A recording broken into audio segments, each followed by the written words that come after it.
علماء کہتے ہیں کہ قرآن اور حدیث سے ثابت ہے کہ قبر کے اندر کافروں اور نافرمان بندوں کو عذاب ہوتا ہے، تو سوال یہ ہے کہ ہمیں تو نظر نہیں آتا کہ مردے کو عذاب ہو رہا ہے، وہ تو قبر میں ویسے ہی پڑا ہوتا ہے۔ دوسرا سوال یہ ہے کہ میرا عذاب قبر پر ایمان اور یقین ہے، لیکن کبھی دل میں شک اور وہم سا پیدا ہوتا ہے کہ پتہ نہیں مردے کو عذاب ہوتا بھی ہے یا نہیں ہوتا۔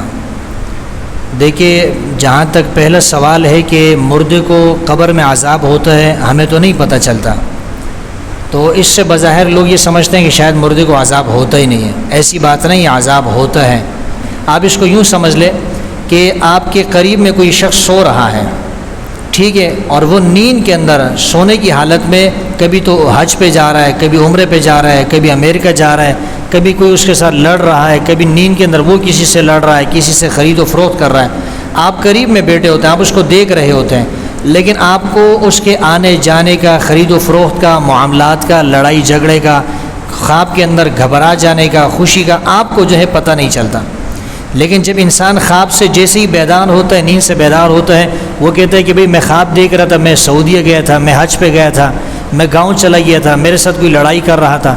اب آپ اس سے یہ تو کہہ سکتے ہیں کہ جی میں تو آپ کے ساتھ بیٹھا ہوا تھا، میں نے تو آپ کو نہیں دیکھا، آپ تو میرے قریب ہی کیا لیٹے ہوئے تھے۔ تو جس طرح وہ خواب کے اندر یہ سارے معاملات طے کرتا ہے، اس کو تکلیف ہوتی ہے، خواب کے اندر خوشی ہوتی ہے، اسی طرح جو شخص قبر کے اندر پڑا ہے، اگر وہ نیک ہے تو اس کو راحت ملتی ہے، اللہ کی طرف سے انعامات ملتے ہیں، اس کو احساس ہوتا ہے۔ اسی طرح اگر وہ کافر ہے، نافرمان ہے، اس کو عذاب ہوتا ہے تو اس عذاب کا بھی اس کو احساس ہوتا ہے۔ اتنا احساس ہوتا ہے کہ اس کو تکلیف، دکھ، درد، غم کا، یا اگر نیک ہے تو راحت کا احساس اس کو ضرور ہوتا ہے۔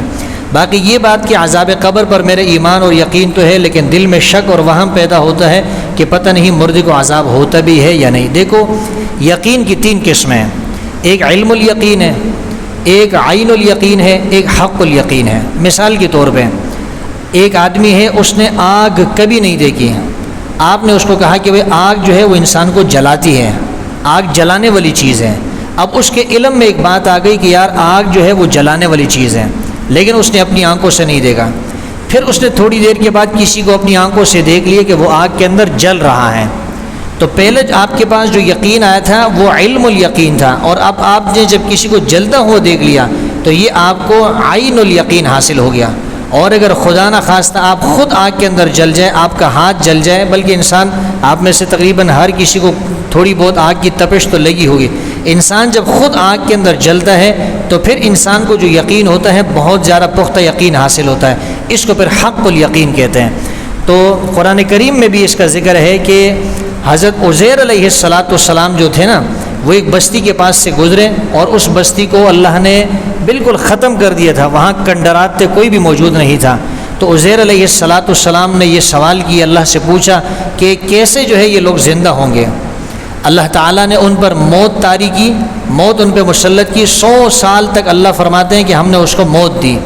100 سال کے بعد جب اللہ نے زندہ کی، اس سے پوچھا کہ کتنا عرصہ آپ پڑے رہے، وہ سمجھ رہے تھے حضرت عزیر علیہ السلام کہ شاید میں 1 دن یا آدھا دن میں نے یہاں پر نیند کی ہے، آرام کیا ہے۔ اللہ نے فرمایا کہ آپ ذرا دیکھ لیں، آپ کا کھانا خراب نہیں ہوا، اور وہ جو آپ کی سواری تھی وہ سواری جو ہے کیا بالکل اس کی ہڈیاں تک بوسیدہ ہو گئی۔ پھر اللہ نے اس کو زندہ کیا۔ تو اب عزیر علیہ السلام پر جب اللہ نے موت طاری کی، ان کو جو ہے یہ حق الیقین ہو گیا۔